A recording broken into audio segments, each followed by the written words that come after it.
Oh, howdy all, grab yourself a drink. It is time for some Path of Exile 2 discussion.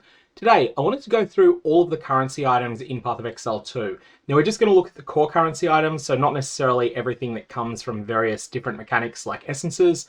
We're going to be talking about the core currency drops, what they all do, and which ones are too precious to squander, and which ones you can just frivolously use on items just to improve your gear throughout the campaign, and without any real fear that you're throwing away something particularly valuable. Now, I'm going to be doing this with a trade league focus in mind, but if you play in solo self-found, I think you might find some of this useful as well.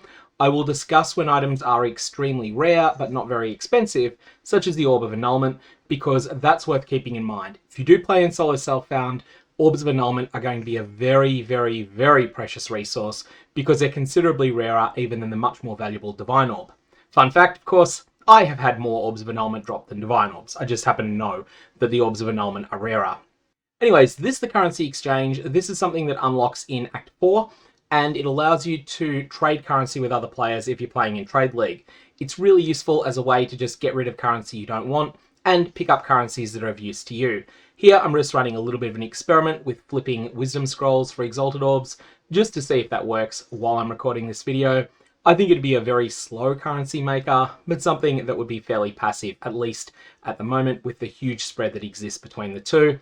But that's something that I'm just doing as a little bit of a side test, because I was curious whether it worked or not.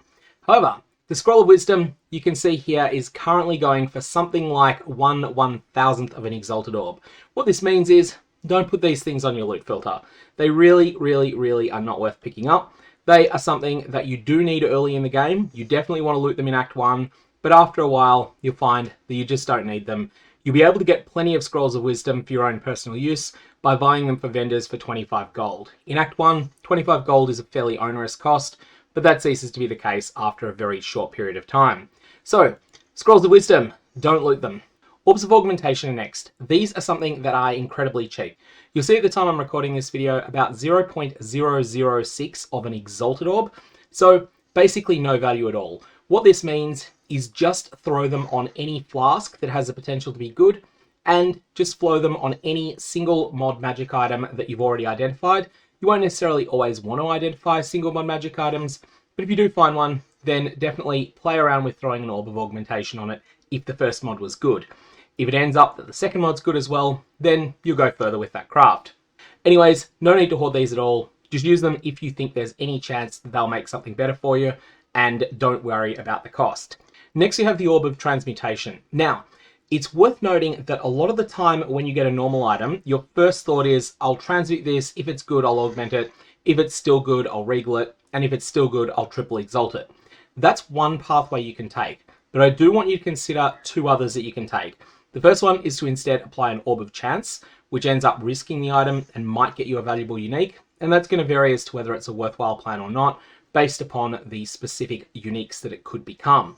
I'll get to the best use cases for an Orb of Chance later, but just remember that for particularly jewellery, if you apply an Orb of Transmutation and go down that path, you are giving up something real, and particularly sapphire rings, they will sell to other players when they have no mods on them, but as soon as they become magic, they are worthless to other players, unless of course the mod on them is really, really good.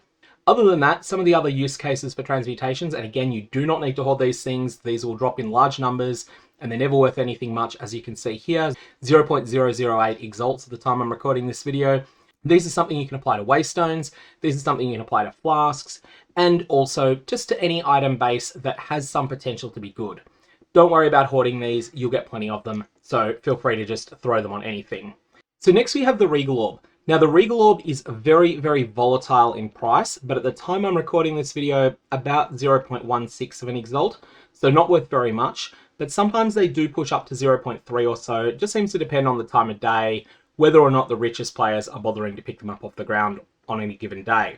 But Regal Orbs are very, very useful when you have a magic item that has potential. They're also very cheap, so they're something that you can throw onto maps. Now, there is also an advanced use case for these. The Omen of Sinistral Coronation is not something you would normally use for crafting gear, because generally speaking, if you're crafting gear, you just want to max out the number of mods on the item before you actually get around to equipping it, and you don't have much agency over how you do that at the moment. But when you're rolling a Waystone, the Omen of Sinistral Coronation can change it so that the Regal Orb that you apply can only add prefix modifiers. The only scenario in which you want to do this is if you've got a map that you fear it might be too dangerous for you to complete, and you don't want to add all the difficulty mods, which tend to be suffixes. You want to instead add one of the more reward-oriented mods, which tend to be prefixes. This is generally not worth doing, but I did want to mention it here as a potential advanced use for Regal Orbs. However, on regular gear, I'm not sold on using these because if the item ends up rolling good, you're just going to apply an Exalted Orb anyway, so it's not like it's going to save you any currency, and it's not going to give you any more control or agency over the direction the item goes. Okay, so next we have the Exalted Orb, of course, which is worth 1 Exalted Orb. This has become the currency for low-end trades. I do want to provide a little bit of a warning though, and that is that in Trade League, these have had the bottom fall out of their market really substantially in the last little while.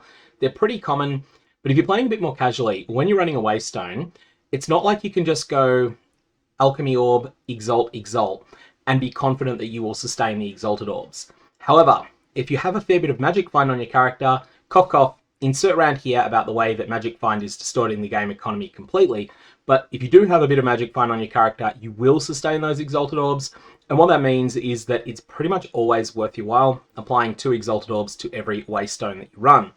So once you reach that point, Exalted Orbs sort of keep snowballing up, and you keep getting more and more of them. And it is the case that some of the most juiced maps, and these are not things that you can repeat regularly, these are things that require a bunch of RNG to fall in the right way, but there are screenshots that are verifiable where people have got more than 250 Exalted Orbs in a single Waystone run. So, Exalted Orbs, the bottom is falling out of the market, there's a limit to the amount people want to use them. When they fall enough in price, we will see more people starting to exalt their Waystones more, but we're not really at that point yet, but I think that there's still further they can fall. All that out of the way, Exalted Orbs are the currency of low value trades at the time that we're recording this video. Next we have the Chaos Orb. Now it's interesting, Grinding Gear Games launched Path of Exile 2 with the Chaos Orb having a higher drop rate than it has now, and the Exalted Orb having lower. They transferred some of the drop chance of a Chaos Orb towards Exalted Orbs early on based on player feedback, that Exalted Orbs were too valuable, Chaos Orbs were too cheap, and so they didn't want to get Chaos Orbs, they wanted to get more Exalts instead. Well, look what happened after that. Current fair market value for Chaos Orbs is approximately 3 Chaos Orbs is worth 7 Exalted Orbs. So, what's happened here is that because players asked for Chaos Orbs to be made rarer and Exalted Orbs to be made more common, Grinding Gear Games did that, and now we have a situation where Chaos Orbs are simply the better of the two. Now, in my opinion, there are 3 best cases for using Chaos Orbs. The first one is you roll a juicy Waystone, but it's got a mod on it that you are just completely unwilling to touch. Maybe this is the Burning Ground mod. Your character just falls over dead whenever you run that. You're not willing to do it, and as a result, you end up saying, okay, I'm going to use Chaos Orbs to try and strip that mod off and replace it with something else I can do. The second use case for these is when you've got 3 or even potentially 4 modifiers on a jewel, but they don't make a cohesive whole. Chaos Orbs can definitely improve them, especially if those mods are pointing in different directions. So if you've got something that's saying, here's a bunch of extra damage when you're using a mace, and you've got something else that's saying, here's a bunch of extra damage with spells, these two probably don't go very well together for most builds, and so you can apply a Chaos Orb and hope to remove one of those mods, it doesn't really matter which, and to add a new mod that is aligned with the one that survives. Those are the 2 less advanced use cases for Chaos Orbs. But if you've got a lot more currency to throw around, the Omen of Whittling, and fair warning, these things are not cheap. These are like in the 750 Exalt range. These can modify the Chaos Orb so that it will always strip away the lowest level modifier. This can be extremely, extremely strong if you have an item that's really, really good, except for one little problem, it has a single really bad modifier on it. If that low tier modifier is actually low level, so it's not just something that's a high level mod that's not right for the rest of the item, but it's genuinely a bad mod, like the bottom tier of lightning resistance or the bottom tier of light radius, then in that case, the Omen of Whittling is an incredibly powerful tool to upgrade the effect of that Chaos Orb and to make it completely deterministic. But because the Omen of Whittling is so strong, the Omen of Whittling is also very, very expensive and very, very rare. Okay, so next we get to the fun one, the Vaal Orb. All this says in game is that it modifies an item unpredictably and corrupts it. Corrupting an item means that it can no longer be further modified through currency. Now, the Vaal Orb is incredibly strong in Path of Exile 2. In Path of Exile 1, this is an orb that is kind of a bit of a meme. Most of the time it ends up having negative results. In Path of Exile 2, it can have negative results, but there's also some very strong positive results that it can have. So let's talk about some of the core use cases here. If you apply this to a rare item, then there's the negative result that it can have, which seems to be 25% of the time, that it will basically work like 2 or 3 Chaos Orbs applied to the item. Not exactly sure of the mechanics here, but it feels like it just removes some mods at random and then adds new ones in their place. Generally speaking, this is not good because you're probably only applying currency to something that's already a cohesive whole, especially a finishing tool like a Vaal Orb. So you don't want this outcome. The second negative outcome is that it just applies a corrupted tag with no additional effect. Now there is a way around this. It appears that if you use an Omen of Corruption, these things are not cheap, they're something like 80 Exalts at the moment, but if you do use an Omen of Corruption, then this option appears to be removed from the table. Not 100% certain that's the way it works, that's just what we think at the moment. What else can Vaal Orbs do though? If you're applying them to a rare item, they can apply an enchantment to the item. These are pretty much always very positive, or they can add an extra socket beyond normal limits, which is also extremely positive. Now, some of these enchantments are worth an extra mod spot on the item. Some of them are potentially even better than that. Most of them, though, they tend to be a little bit weaker than an extra mod, but they don't count as one of your 6 mods. So it's kind of like you're getting a 7th mod for free when that outcome comes up. And when you get an extra socket on it, that's also really good.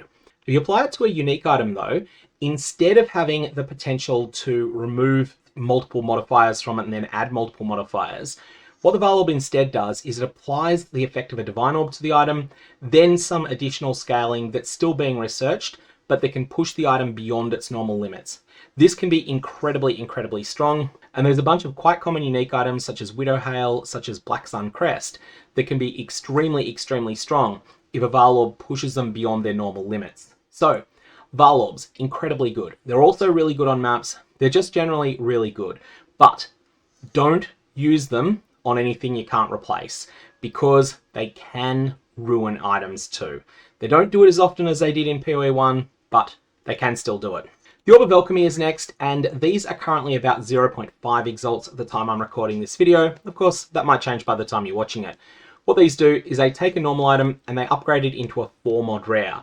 Now, here, this is exactly equivalent to transmuting, augmenting, regaling, exalting the item. The difference is that an Orb of Alchemy is a lot cheaper than applying all 4 of those, but it also means you're committing to all of them from the start. During the campaign, using Orbs of Alchemy on your weakest gear slot is often a way to get yourself an upgrade, and you don't really need to hoard these for endgame because they're not super expensive. But at endgame, you want to be primarily using these on your Waystones so that they get a whole bunch of modifiers on them, which will mean they'll drop more and better loot and more and better Waystones. So that's the Orb of Alchemy. Extremely useful currency item, and I do find myself being a very big net consumer of these. I find myself probably buying 10 Orbs of Alchemy for every 3 that I loot myself, so I'm a net sink on them from the economy, but there are definitely people who are generating a lot more of them than I am. Now the next currency orb to discuss is the Divine Orb. The Divine Orb is very, very valuable. Interestingly, it's not quite as rare as its price might indicate. So you'll see here that at the time I'm recording this video, they're sitting around 118.5 Exalted Orbs. This has been moderately stable for the last 24 hours, but before that, they were much lower. They were around 80 for a period, they were around 60 for a period, they were around 40 for a period, and in the first couple of days of Path of Exile 2, they were around 3.9 or 4 Exalted Orbs. What happened? Well, there is a unique belt called Ingenuity. This is the primary reason Divine Orbs are so valuable. Ingenuity is an incredibly powerful item, and it is also one with a tremendously large roll range. An Ingenuity that has a roll of 75% or better is an incredibly good item. Costs an average of 7 Divine Orbs to get it to be 75 or better, and to get a perfect 80, costs an average of 41 Divine Orbs. The other thing is that Ingenuity is a rare enough item that you can't just simply loot another one and hope that the new one has a higher roll on it. It is instead the primary reason that people are running the King in the Mist and all the ritual content. At least there's one of them. There's a couple of other things in the Omens as well, but primarily it is the Ingenuity belt. So, Ingenuity is incredibly good, but it's terrible if it's got a low roll on it, and even if it's got a 50 or 60% roll, it's not so hot. But once you get it to 72 to 75%, it's really solid. 76 to 80, it's absolutely sublime. That is the reason Divine Orbs have become so expensive, whereas a rarer orb, like the Orb of Annulment, hasn't had such a high price. It simply doesn't have the same amount of use as the Divine Orb does. Now we have the Orb of Chance. This is the wildcard orb. This is an orb that gives a percentage chance for you to turn a normal item into a unique item, and if you fail to meet that percentage chance, you destroy the normal item, and also you destroy the Orb of Chance. Now, Orbs of Chance definitely respect the rarity of the item that you're trying to chance into. For example, Dream Fragments, Sapphire Ring, extremely sought after item. This thing has a very low chance of appearing from an Orb of Chance. On the flip side, if you were to try to use an Orb of Chance on an Azure Amulet, then you have at least a moderately good chance of getting the Everlasting Gaze, or also for that matter, the pretty much worthless Ungol's Harmony. And if you were to apply an Orb of Chance to a base that has an extremely common unique item, then you've got quite a good chance of getting that unique item. Orbs of Chance have a few best use cases, and this is still being worked out a little bit across the player base. Some people think the best shot is to shoot for the moon and try to get Astramentis, try to get Dream Fragments, one of those super valuable uniques. I think I fit into the camp of go for something where the chance of getting it is actually reasonable, and so I would say use them on Azure Amulets chasing the Everlasting Gaze. But ultimately, the choice is up to you. What I don't recommend doing is chasing after low value but extremely rare unique items such as Kalm's Heart or Erisvane's Wings. Whilst these items definitely have their uses, the easiest way to get one is going to be to trade for it. Of course, if you're in solo self-found, Orbs of Chance are a different type of resource. In solo self-found, these are a way that you can try to target farm a specific unique. Note that Orbs of Chance can only create items that can drop from normal monsters. For example, the unique gloves Hand of Wisdom in Action, they only drop from the Breach boss. That means that you cannot get them through the use of an Orb of Chance because they're not in the general monster drop pool.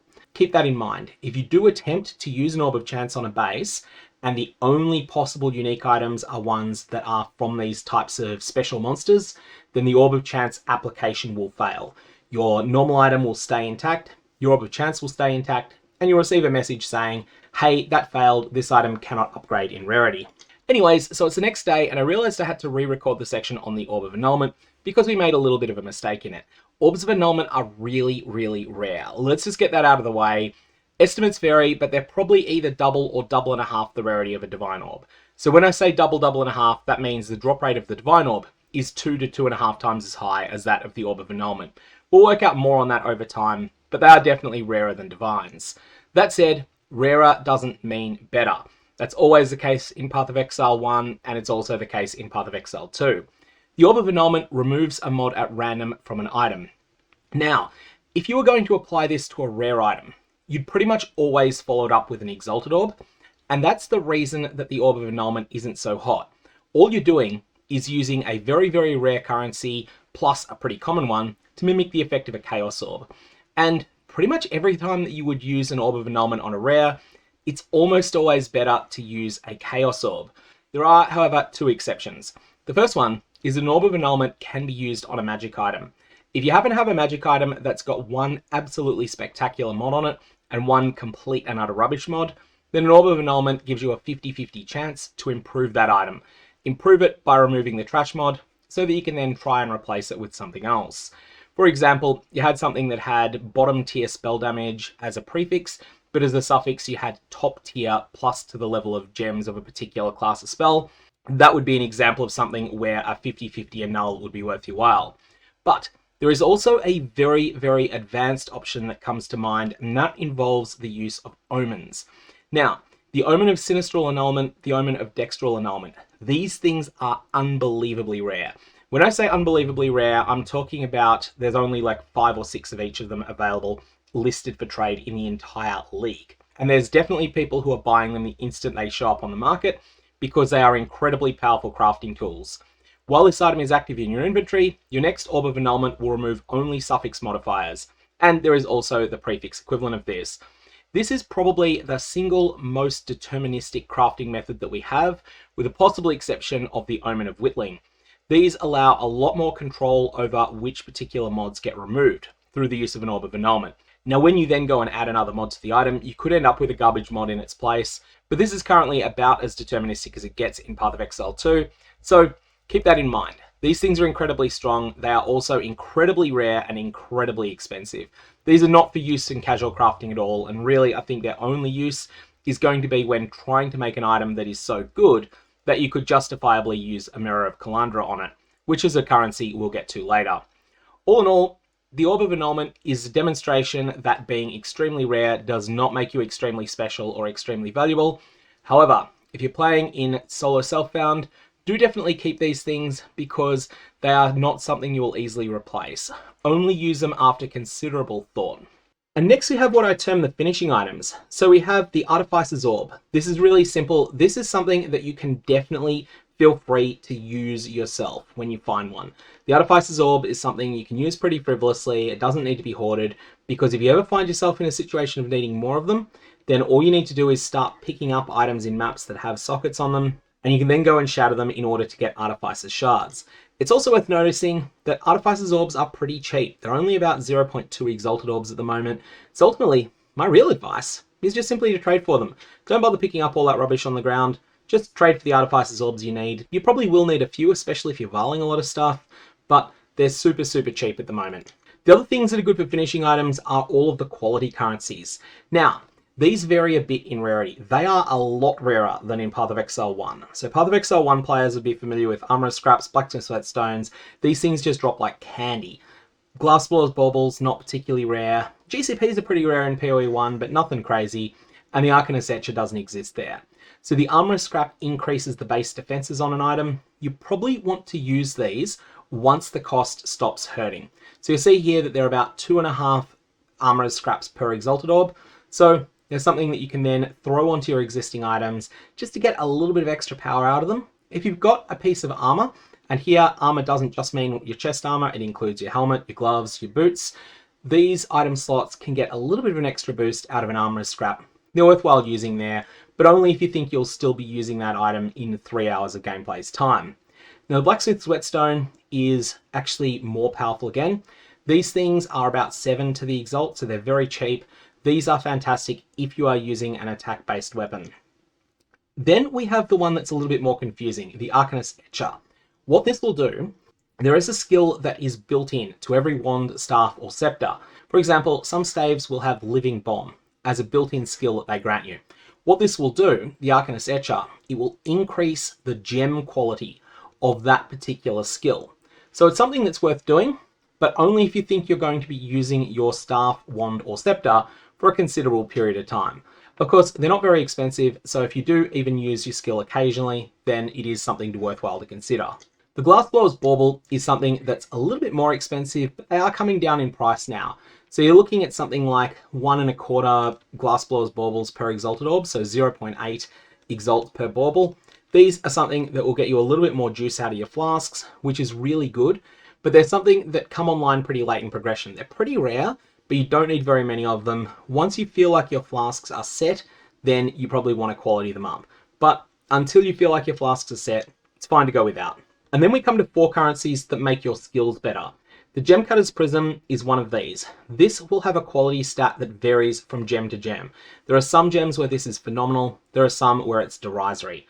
All in all though, it's going to cost you about 9 Exalted Orbs at the time I'm recording this video to apply 4 of them to a particular skill.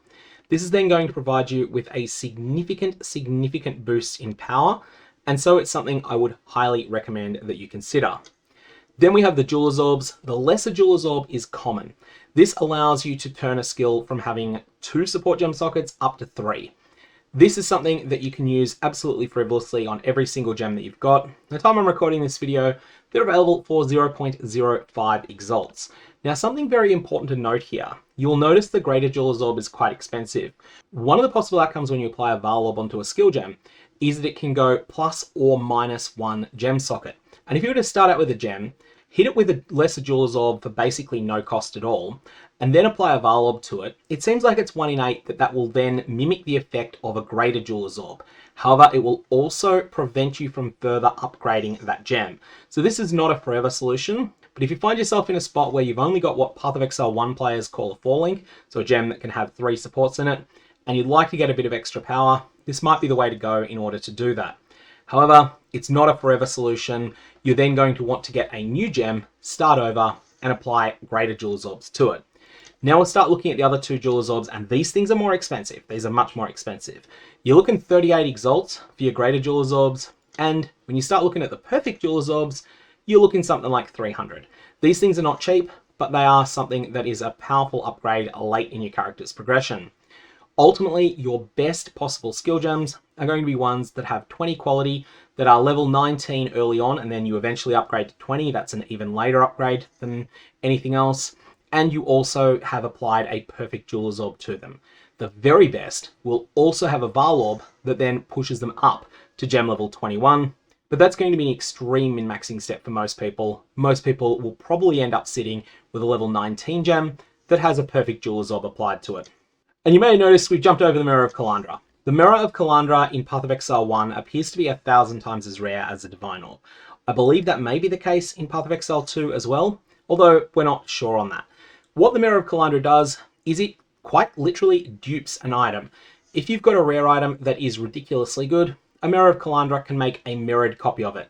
The mirrored copy is unable to be further modified. Now, in Path of Exile 1, this is still absolutely ridiculously powerful. In Path of Exile 2, though, I actually think the mirror is weaker than it is in Path of Exile 1. The main reason for this is that the Vaal Orb is so much stronger in Path of Exile 2, and the mirrored copy that's generated through a Mirror of Kalandra cannot gain any of the benefits of a Vaal Orb. So what this means is that the very